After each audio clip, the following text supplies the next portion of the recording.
Ayo diwiwiti.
Kanthi nyebat asma dalem Gusti Allah ingkang Maha Welas lan Asih. Kula nyuwun idi palilah marang Gusti kang murbeng dumati. Nyuwun idi palilah marang Ibu Pertiwi. Nyuwun idi marang Danyang Belik Ngetuk, Kiai Jambrong ngutuk-ngutuk ngitik-ngitik. Nyuwun idi marang Nyai Danyang Bondan Surati, Bagindo Ilir sarta sagung para danyang ingkang rumeksa ing tlatah niten sak kiwa tengenipun. Mugia sak kabehing rereget lair lan batin kabilasa awit sih asma dalem paduka Gusti ingkang Maha Suci. Dipa murup saka wetan, aku jaluk pepadang saka wetan. Dipa murup saka kidul, aku njaluk kawicaksanan saka kidul. Dipa murup saka kulon, aku njaluk kasrantanan saka kulon. Dipa murup saka lor, aku njaluk kekuatan saka lor.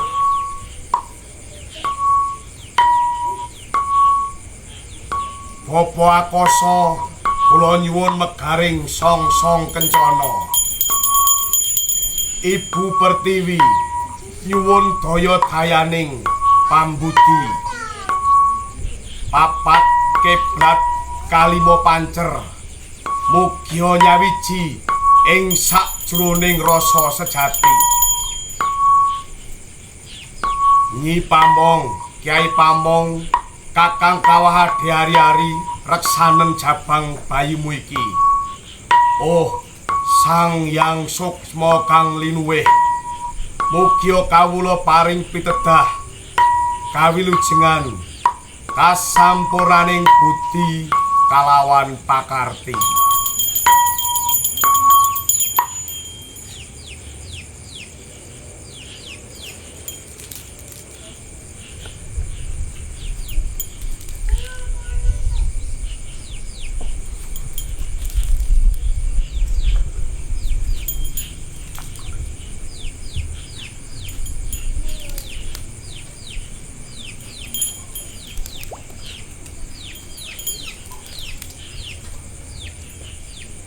Ca Kungkum.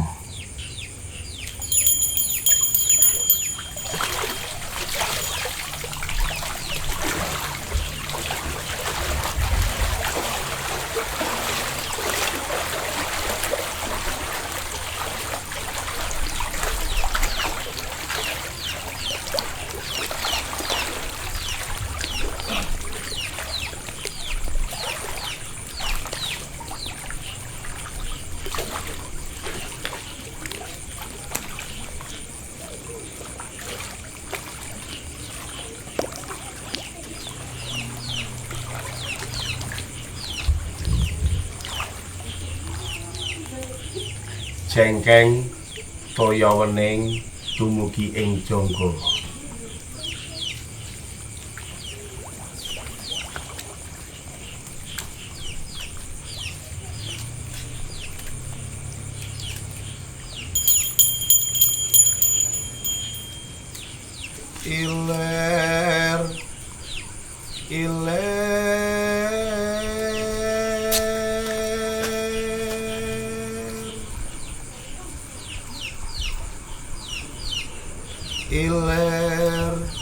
Iler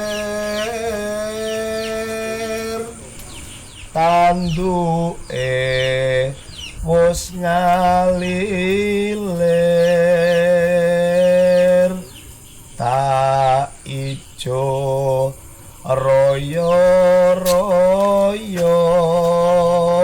tak senggot manten anyar.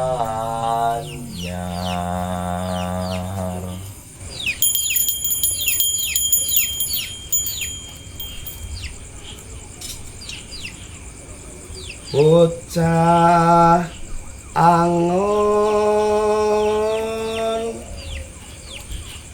bocah angon, penekno blimbing kuwi lu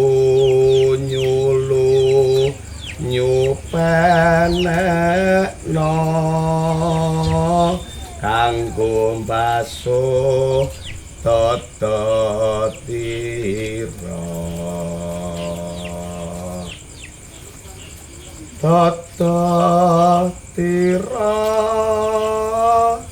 umiter pedah ing pinggir tumono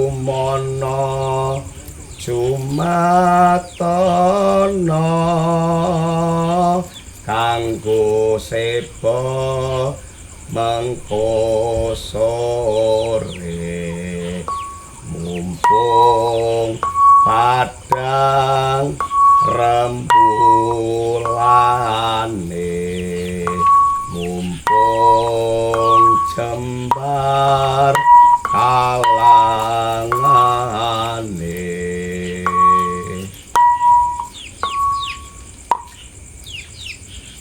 Ya sura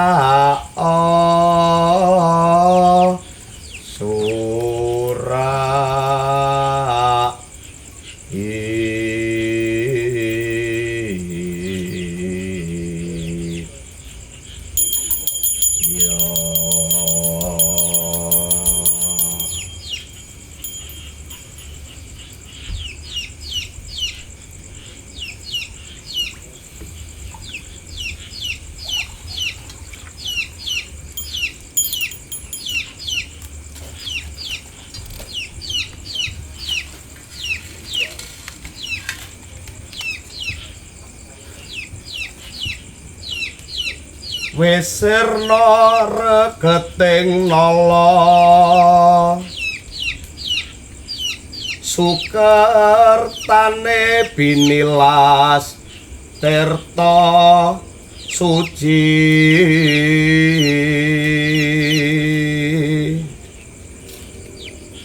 sinawung resmining kita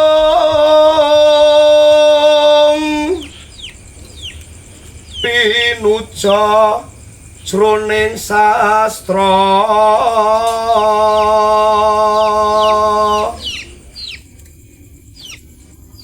mriki nayo pakartining ngelmu luhur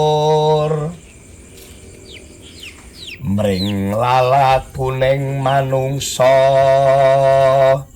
tansah waspada lan eling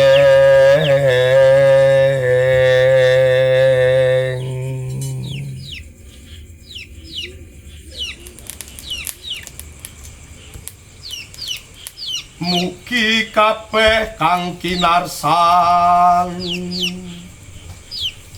tumekane dadi welas lan asih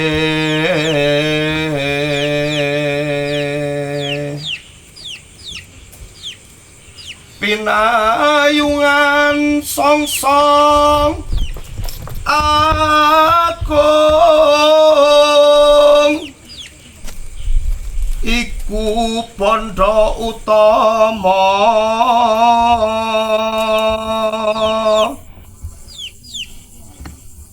kang sinedya apa dene kang tinuju bos kaucap jroning nala kang tenesti siang ratri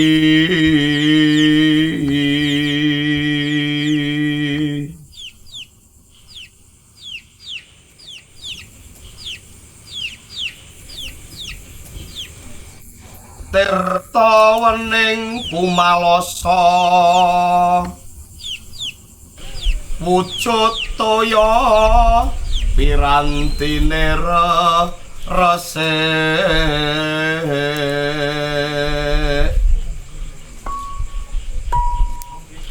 ora mung awujud banyu nging pralambanging gesang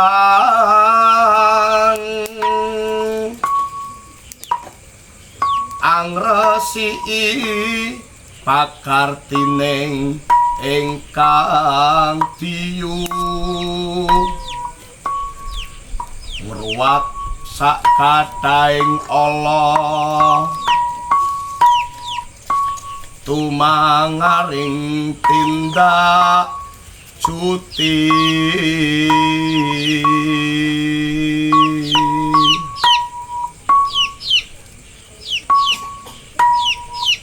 mugi Gusti paring kuasa mring kawula kanca mitra kinasih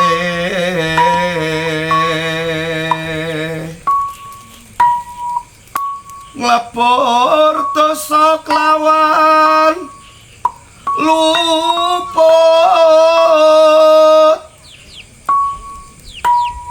mugi tansah diaksama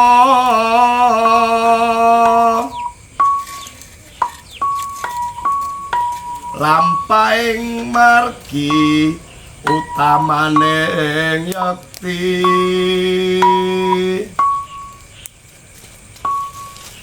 sakaning kang raharja manggih bagya klawan mukti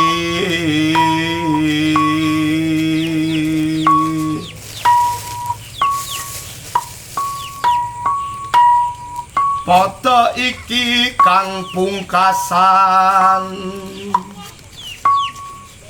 nanging dudu wekas ingkang pamuji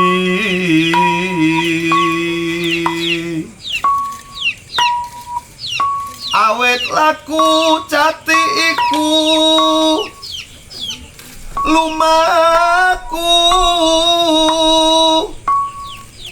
resik ing jiwa raga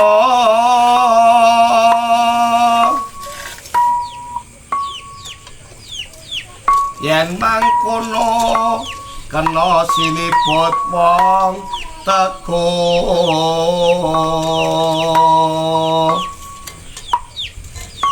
muti becik mring sapadha manembah ing marang Gusti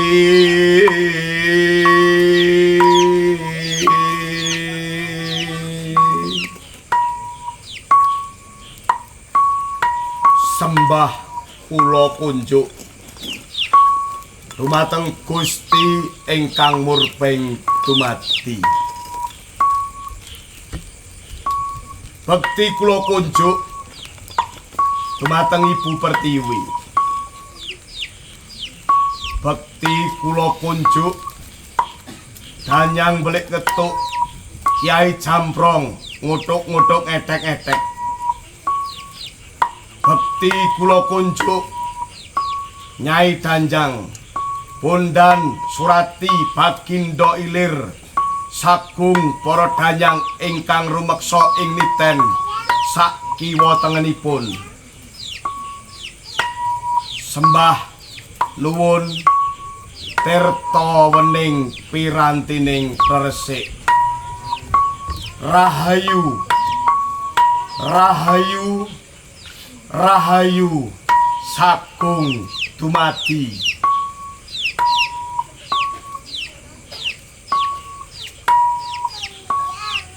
Mentas.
Siapa yang belum? Siapa apa? Tunggu gini, baru tunggu gini. Ini belum. Ini namanya apa? Daun apa? Kemangi. Betul.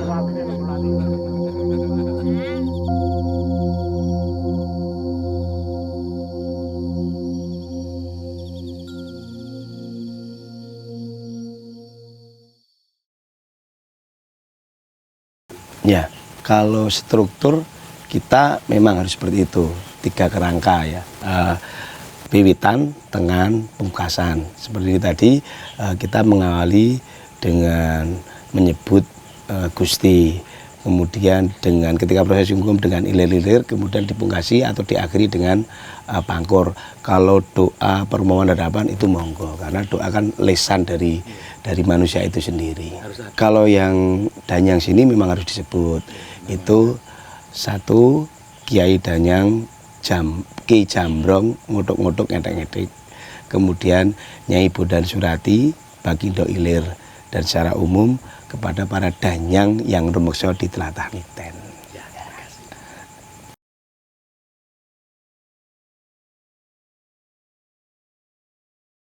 Tradisi kungkum di Mbelik Niten ini, sepengetahuan saya itu sudah dilakukan sejak zaman simbah-simbah zaman nenek moyang saya.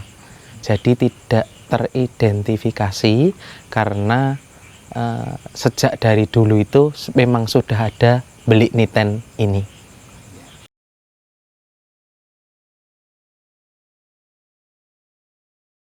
Pada dasarnya pemerintah desa beserta pengurus kampung dan juga warga Niten Pedukuhan Gempolan Trirenggo Bantul tidak melarang kalau warga sekitar atau warga dari luar mau mengadakan tradisi kungkum di Mbelik Niten tersebut.